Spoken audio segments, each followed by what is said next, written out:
Hello, I'm sorry that I can't be there with you, but it was important for me to say a few words about these two extraordinary artists as they received the George and Judy Marcus Prize for Lifetime Achievement. Jean Renoir once said, "Reality is always magic." It's an eloquent and a simple statement which speaks to one of the most precious gifts that cinema has given us, which is the revealing of truth, the revelation of truth in the unfolding of life. The two men being honored tonight were among the filmmakers who made this gift possible. Richard Leacock, Ricky to his friends, made his first documentary at the age of 14 called Canary Bananas. I understand that he was ultimately dissatisfied with this film because he felt that it didn't give his viewers the feeling, quote unquote, the feeling of being there.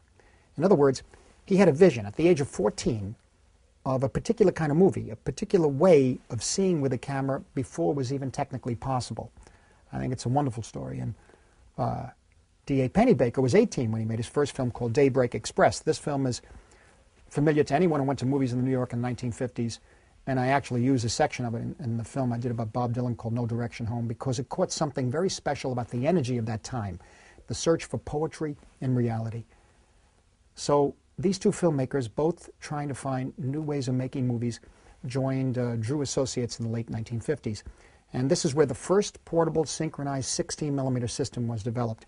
And young people today need to understand exactly how important a development this was, because prior to that, if you shot with a sound camera like an Oricon, it was 16mm, it was sound directly onto the film. Optical track was very bulky, and this was a major advance. I will, of course, never forget the first time I saw the Primary, The Chair, and Crisis, the films that they made at Drew Associates, and the extraordinary effect that these films had on me and everybody around me. It was, this really was as if a world of whole possibility had opened before us. The films were raw, they were immediate, and they were amazingly dynamic. They took us places we'd never gone before, factually, cinematically, and poetically. When Bob Drew went back to work for ABC, Leacock Pennebaker was formed, and this was the production company that created the extraordinary Don't Look Back. I'm happy to say that I was allowed to use sections from this picture, another great Pennebaker film, for, again, No Direction Home, along with this footage that was shot by Pennebaker of Dylan during the later tour. Don't Look Back is not just one of the great rock and roll documentaries. It is one of the essential documents of its era.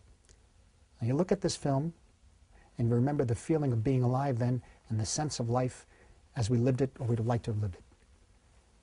I'd like to quote an essay by Ricky Leacock. He says, "What am I looking for? I hope to be able to create sequences that, when run together, will present aspects of my perception of what took place in the presence of the camera. To capture spontaneity, it must exist, and everything you do is liable to destroy it. Beware." This is a bedrock truth of documentary filmmaking, and I think of filmmaking in general. And in the careers of these two wonderful artists, you can see this principle at work. They share an extraordinary sensitivity to the filmed image and the recorded sound, how they work on their own, and how they work as parts of a greater whole. Their commitment to art has never been less than total. They're an inspiration to us all, and this joint honor is richly deserved. Congratulations, Donna. Congratulations, Ricky.